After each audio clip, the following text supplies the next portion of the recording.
What's up? Ace here. Always love when I get to come and share it with y'all. Shout out to the new members. We got a couple of folks that I am really excited about that joined Chairman, and some new folks in Wealth Hoco. I just had a call with guy Sid, who just has an awesome story. Shout out to my man Luke. But a lot of times chatting with folks and chatting with the new members, that's what gets me excited to come in, just share some new things and thoughts here on YouTube. Um, so when it comes to business, when it comes to money, when it comes to financial freedom, I think most people overcomplicate what they're doing and they take a lot of actions, all while confused about the real purpose behind each of the actions. And a lot of times just hearing that, okay, I should do this, I should do that. It's just this compilation and compilation of just a bunch of random things. And that's one of the things that I love most about the Wealth Whole Co framework is it really makes everything a plan. It kind of puts a purpose behind each of the actions that you're taking behind acquisitions in your business. It just makes everything really, really clear. So it's not just kind of throwing a bunch of stuff at a wall and hoping things that work out. And basically, it just strips away the noise, it strips away the distractions, it helps you focus on the things that actually matter, which in the world we live in today is just very, very difficult.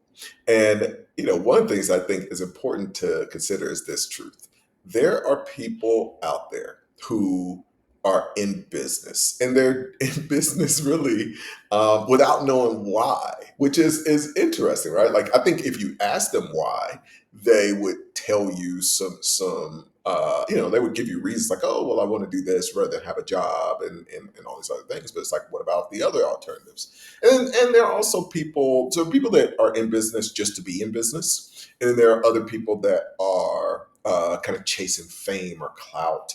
They want to be the successful business owner and be known as that, and hope that people idolize them, while they also idolize titans of industry. So they idolize the Jamie Dimons, the Steve Jobs, the Elon Musk, and in that idolization, it's like, okay, well, that's the thing that I should want, without really analyzing why do I want that and what am I going to get out of that. For the average person, it is reasonable that those names become aspirational.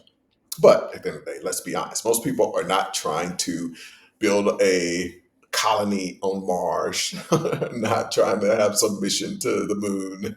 They're just, at the end of the day, trying to build a business that gives them financial freedom. And that's really at the core of what deep down most people want in their thinking. But number one, they don't articulate it. And number two, they don't really build a plan that says, okay, here is how this business is going to give me financial freedom specifically.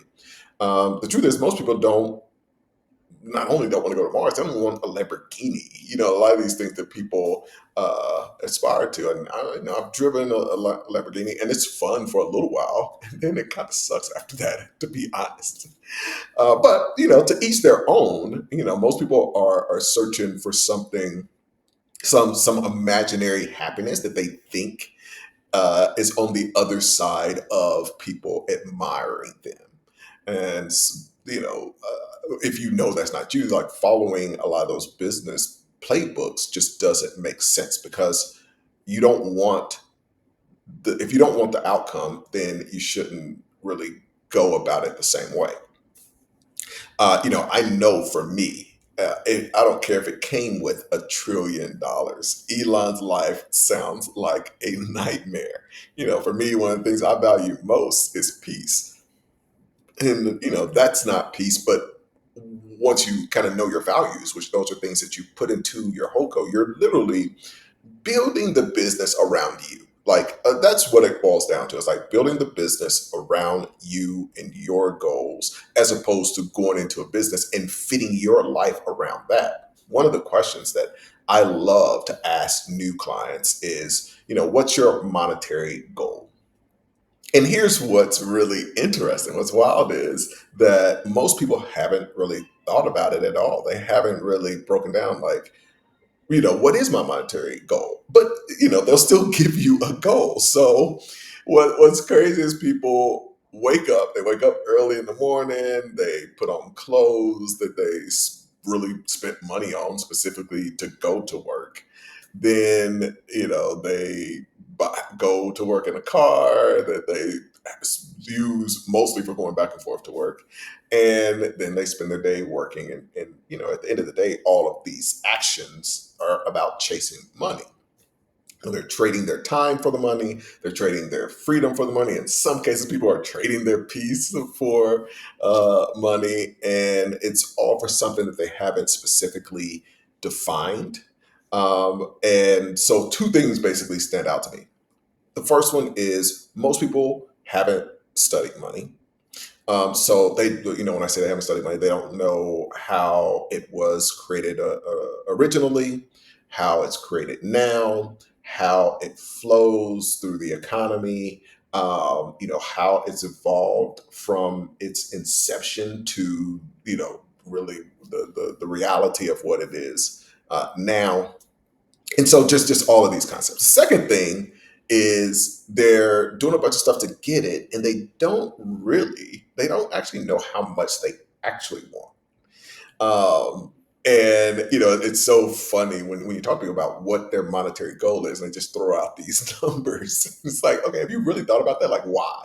Right? It's like walking into a restaurant, you have no idea what type of restaurant it is. You have no idea what the menu is. You haven't looked up anything, and you're telling the waiter, like, yeah, like I just want one of everything, right? And the server's like, okay, why? And your answer is because someone said that that's the thing to want. I just want a bunch of stuff so I can take photos of the food, I put it on Instagram or whatever, and impress people. So that's really how most people are treating their wealth goals. When you ask them for a number, they'll tell you like, oh, like it's 5 million. I want 5 million. I want 10 million. I want $100,000 income a month. And then you dig into, okay, let's break down why. There's really nothing there. And then why this number versus that number, and why would you trade, a portion of your life for this specific number? So, anytime you're trading life for money, you're trading something that has infinite value for something that they print and create out of thin air. It is just, it's literally cosmically worth just the minimum amount that you could, like, even an atom, like we can't just create out of nothing, right? Like they're literally creating this out of nothing. And so you're trading your infinite value for this. And so you should have very, very good reasons and very specific reasons. So, if you're going to play the money game, and spoiler alert, you are playing it, you're already playing it right now. The thing you have to understand is really three things. The first one is, what is the game that you're playing? Like, do you know the game that you're playing? The second is, why are you playing it? And the third is what does winning look like? And that's one of the things that the number three is really unfortunate. A lot of people don't even know what winning. Like they're in a game, they're playing a game, and they don't even know what winning looks like. So if you don't know what winning looks like, you're not even playing the game. You're literally being played. You're not the player. Like there are players behind you, and you're the pawn. And what they want you to do is like, no, like I have this big goal. And it's like, oh yeah, that's great. Like give us all of your infinite value for this thing that we're creating out of nothing. And someone else is basically moving you as a piece, telling you what your goals should be. And you really feel like, oh, this is my goal. But then you dig deep and realize, oh no, that's not. They're telling you what to order at the restaurant of life. And you should get really clear on what you want to order at the restaurant of life. It's the most important order that you can make. So, you know, basically, a lot of people are chasing dreams that aren't theirs, which, we're well aware. So, what does Wealth Whole Code do? It basically flips that whole script. So, we don't start with the business. We start with your life. We start with the life that you want to live, because business isn't the end goal. Like it's literally just a tool. It's buying a business without understanding the end goal. It's like buying a hammer and really needing a screwdriver, right? Like it's just like this is not going to do what you need it to do. So the only purpose of the businesses that we buy in the Wealth Holdco is to fund your freedom. And once you get clear on that, everything else starts to fall into place as to how to reverse engineer the steps to get you there. So how can you build that Wealth Holdco in a way that gets you to your end goal? Now, one of the steps in that is acquisitions. When it comes to acquisitions, I was younger, I would buy a business for ego and the look and like that kind of thing. Today, I understand that's dumb, right? We want to buy businesses because basically we're buying cash flow that's going to fund our freedom. So every acquisition has a purpose. Now, the most important purpose of every acquisition that we make is to buy passive income. The only purpose for generating active income is to pay for passive income. If you get this, everything becomes a lot easier. The second reason is to grow the assets in your portfolio. The problem most people have is they buy passive income thinking that that passive asset should pay for itself. The passive equity is basically that's the long-term goal. So it shouldn't really pay for it. Like I want to just buy the passive asset with my active income. And this was my issue when I owned real estate when I was younger. In my 20s, I built a pretty big for me back then, 31 properties. And I thought I should be making money off of that real estate, despite obviously using leverage to buy it. Really, what I should have been doing is taking the money from my active income to pay for the debt. Not the passive income paying for itself. So I get frustrated because it would be like, oh, I'd have an HVAC or a renter wouldn't pay or whatever would happen, and the debt would like it would make the cash flow negative. And so I was taking active income and paying for that. But that's the whole point. Like the job of the active income is to pay for the debt or the cost or whatever of the passive income and building that over time. And the more strict you can be with this strategy, the quicker you can become financially free, because the goal is to get the passive income higher than your expenses. So, I've bought businesses that, I wasn't even worried about getting money from the business. It was just to take the cash flow from that business and pay for the passive debt or passive assets, whatever it was, pay that down because I really want to just live off of the passive income. And so really, even if that active income just covers the debt, and then I just want to, build from the very beginning that I'm living off of passive income. You don't want to have to trade, like I don't want to trade my, infinite value, my time in order to pay my car note, right? I want to, from the very beginning, be using that passive income and be, again, using that active income, using that acquisition that is a business. It takes a little bit more work. And I want to take that active income, I'm putting that into assets, and then use that to pay. And so it's really great. Like you can start with even just having a passive asset just pays for your groceries, or maybe it just pays for your groceries a few times a year. But just starting with that attitude of like, okay, I'm going to take this bill and I'm going to take the active income and go and buy, like I'm going to pay for the asset with that. But then the passive income, that's going to be freed up to actually pay my bills. And so the best use of the active income is to pay down pay down debt and pay for assets that are you're going to use to pay you passively.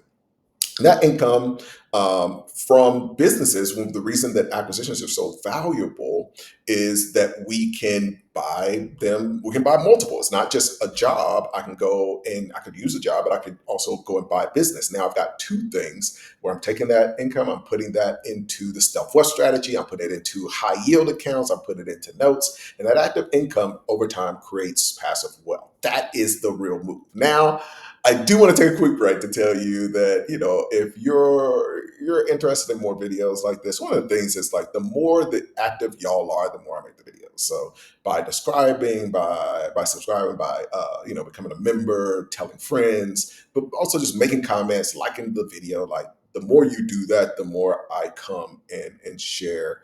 And you know what? If you're ready to start taking action on some of this stuff, then definitely click below. We'd love for you to join us in implementing these strategies. But absolutely, at the very least, comment below.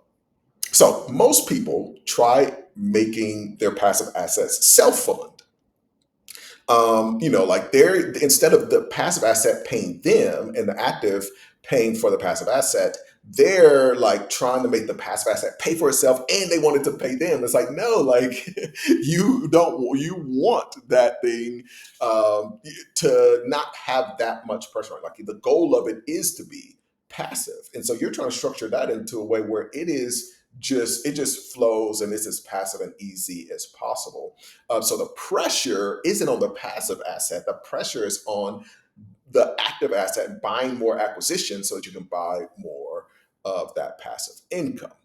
And the purpose of that wealth holdco in each business that you do is basically to buy your freedom. Now, the second reason that we talk about is strategic growth.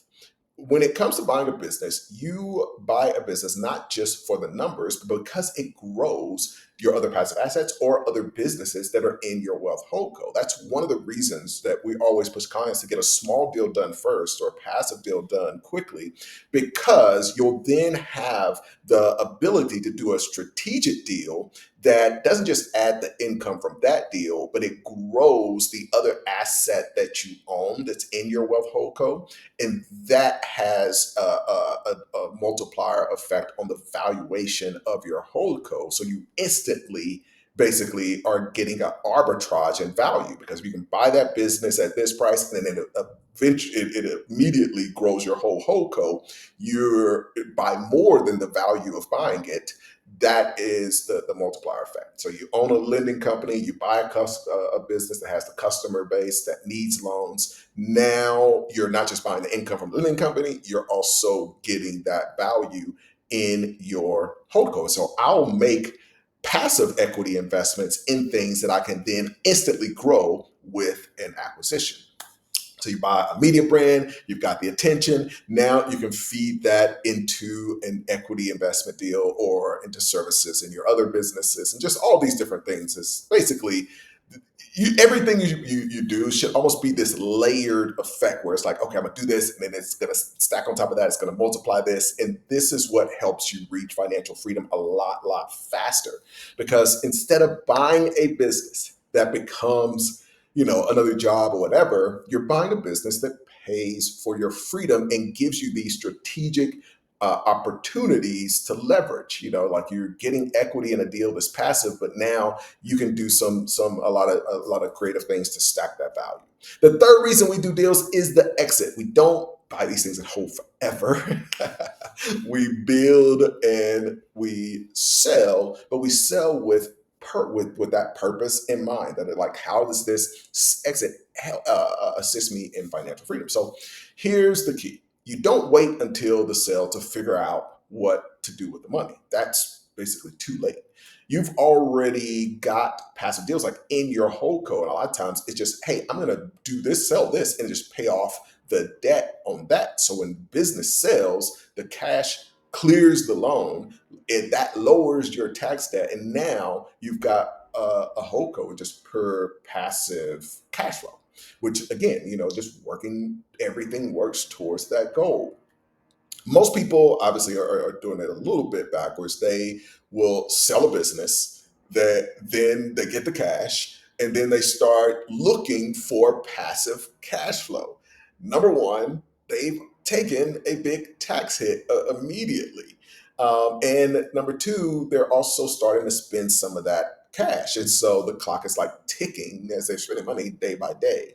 But if you've already got the passive assets, you're basically just, I like to kind of max out the debt, even if the passive cash flow doesn't take care of that, because the other assets in my the active assets are basically going to pay for that. And then when you sell it, it clears the debt, and just is it's a cool power move. And more importantly, like what's going to kill you on a lot of these things is just the taxes. And so you're structuring it from the beginning, thinking about that.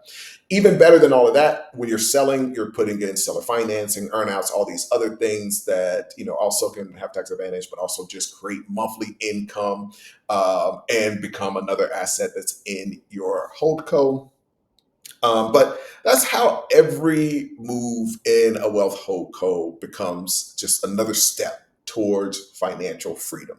That's what structuring and using that framework is all about. So everything you do, every move you make, every business you buy, every deal within each business you buy, how you structure, how you're selling, like all these things. The goal is to get every day you're just moving a little bit closer to financial freedom and multiplying your assets, and then you grow what basically becomes your personal endowment, because every day that business is making a little bit of money, every day that business paying off some of the passive assets, all those things, it's basically growing your endowment. And we try to make sure that every acquisition aligns with that framework. So you stop playing the game. Number one is everybody else is playing. You should definitely stop playing the game that where somebody else is playing you, and you don't understand what you're really building and why you're doing the work you're doing. You're using the leverage. You've got a specific strategy. You're layering and kind of stacking the strategies on top of each other,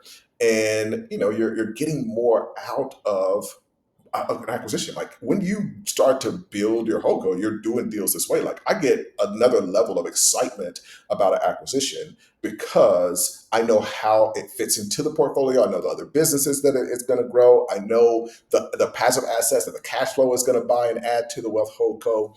And I think that model for most people, there's some people that really want to be Steve Jobs, and for those people, this isn't the right model. But for a lot of people that are more interested in, creating the life they want, not creating some massive business, this just is the best model.